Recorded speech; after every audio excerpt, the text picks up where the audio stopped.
Oh, I'm going live. Excuse all the confusion. I didn't know I was live yet. I'm looking at. I should take a picture of this so it'll be strong.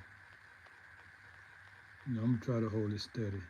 Genesis, greetings everyone. This is Staying in the Light, and we're gonna talk about this verse right here, Genesis 15:13.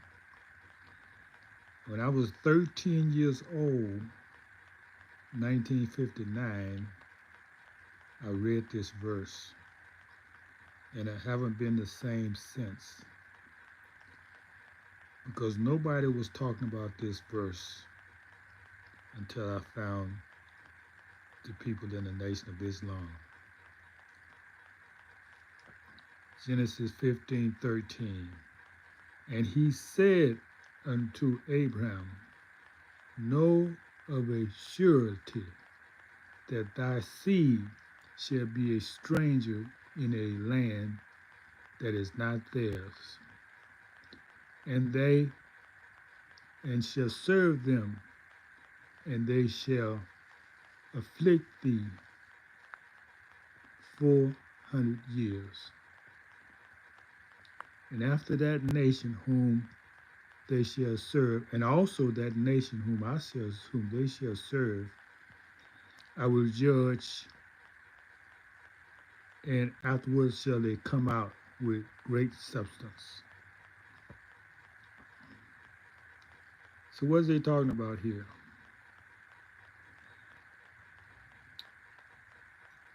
This is a prophecy that God made to Abram before he became Abraham. See, Abraham means the great nation. But Abram didn't take his oath yet. He didn't take an oath until later, when he began to see the fruits of his nation building. He didn't even have an heir at this stage. But yet God was promising him a great nation whose seeds would be uncountable. This verse so much touched me as a teenager. I began a quest to say, okay, we got to be this people. I could count. I knew they say we was in bondage. We didn't say slavery. Now saying bondage.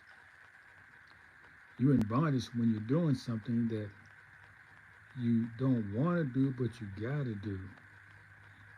You like your job. You don't like it, but you gotta do it until you find another choice. Until you make another choice.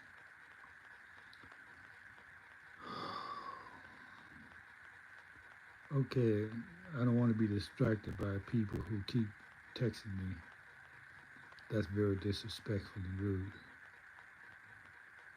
Okay, so this is what I want to say to all those. Read this, read this verse in the scriptures, and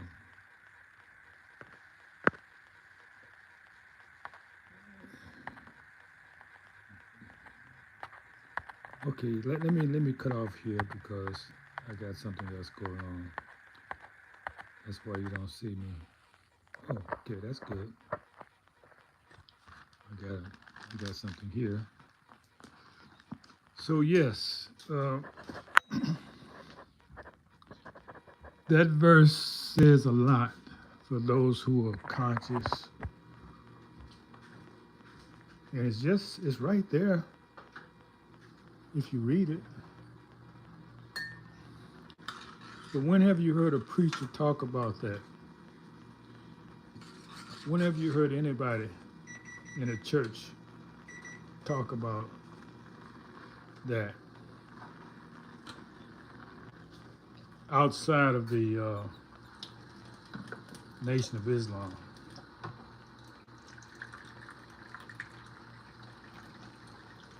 Because all prophecy got to be fulfilled.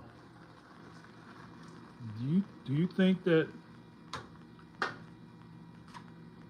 us as a people is got to be or going to be absent from the scriptures? Oh, they forgot about us.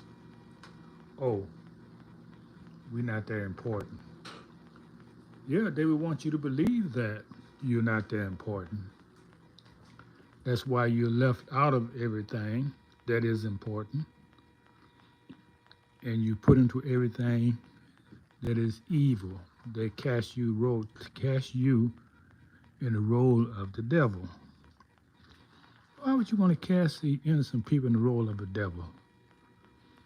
Well, to hide the identity of who the real devil is. You know, it says in the scriptures, oh, the Lucifer, he's the most beautiful angel. Yeah, he beautiful. People love to. He's good to look at. So beware of beauty. Hope y'all understand what's being said. Anyway, my apologies. I got some things going on that I got to do. I don't like. Well, let me don't say I don't like doing. I'm just glad I'm able to do them until my systems come, and she's been prepared now. So, any question in the chat? Do I any family, any fighter from the collective?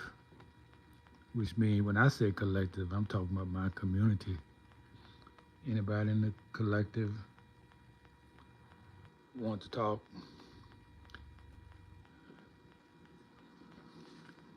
If you're not from the collective, I can't talk to you because you don't belong to me. So I recommend you go to somebody whom you can relate to and talk to. I mean, that's what I do because I'm a respectful, intelligent person. I don't force myself into places where I'm not wanted, I'm not appreciated, or I don't know anybody. If I don't know anybody there, if I don't appreciate the message there, then why would I go there? That's what devilish people do.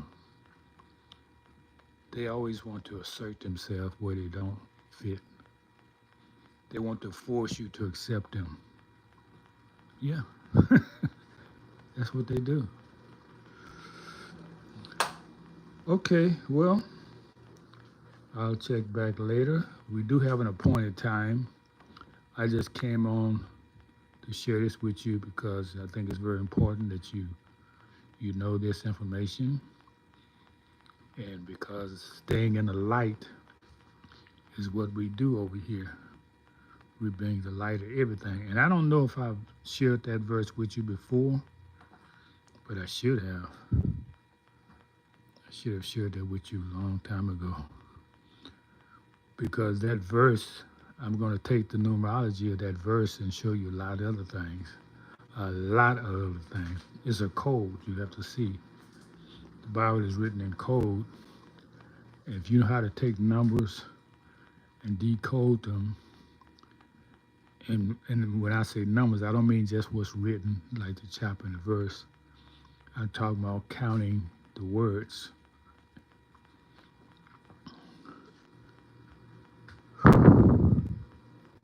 Okay, so that's it for now. Till next time, stay in the light, shine it bright. Don't let the enemy dim your light.